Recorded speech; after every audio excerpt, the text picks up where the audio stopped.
Have you ever agreed to something instantly, only to regret it later? You know the feeling. You commit to something in the moment, thinking, yeah, I'll have time for that.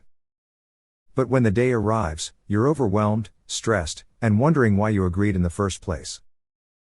This is called the yes damn effect, and it happens to all of us.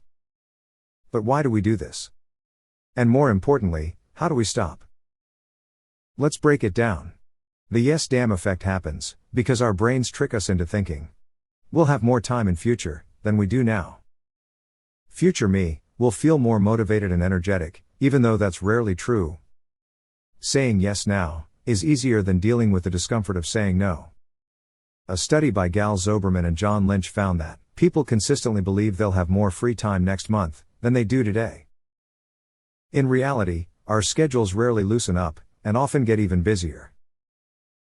For example, you say yes to an event happening in 2 weeks, thinking, that sounds fun. But when the day comes, you're drowning in work and exhausted. Those extra hours never appear, leaving you overcommitted, and wishing you'd plan more realistically. Many of us say yes, to sidestep the awkwardness, guilt, or fear of disappointing others, even when we don't genuinely want to do it. We might worry that saying no will come across as selfish or unhelpful. So we take on more than we can handle. For example, a coworker asks for assistance, and even though you're already swamped, you agree to help. Before long, you're juggling multiple tasks and feeling resentful or overwhelmed. A direct result of prioritizing short-term social ease over your own workload. So, how do we stop regretting our decisions? First, we can use the delay tactic. Whenever someone asks for your time, pause before answering. Instead of saying yes immediately, try saying, "Let me check my schedule and get back to you." Even a brief delay creates a buffer between impulse and decision. It gives you time to think about your existing commitments, consider how much energy you really have, and avoid an impulsive yes you might regret later. Next, we can apply the 90% rule. In the book Essentialism, author Greg McKeown says, if an opportunity doesn't spark at least a 90% yes response, treat it as a no. Anything less suggests you're not fully committed or enthusiastic, which often leads to regret down the line.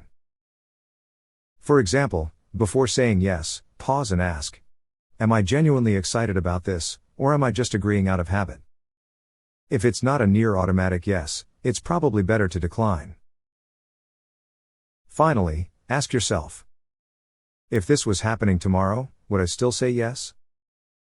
This question forces you to think about commitments based on current reality, rather than the rosy future your mind imagines. For example, if you know you'd decline an event taking place tomorrow, you probably shouldn't say yes, just because it's set for next week. Chances are, your workload and energy levels won't magically change. So the next time you feel tempted to say yes on autopilot, pause and remember, the regret tomorrow isn't worth the comfort today. Pause before answering, use the 90% rule and test it against your current reality. Learn to say no with confidence. Your future self will thank you. What's one commitment you regret saying yes to? Let me know in the comments below. Subscribe to our YouTube channel, and like this video, to watch more videos related to personal development topics.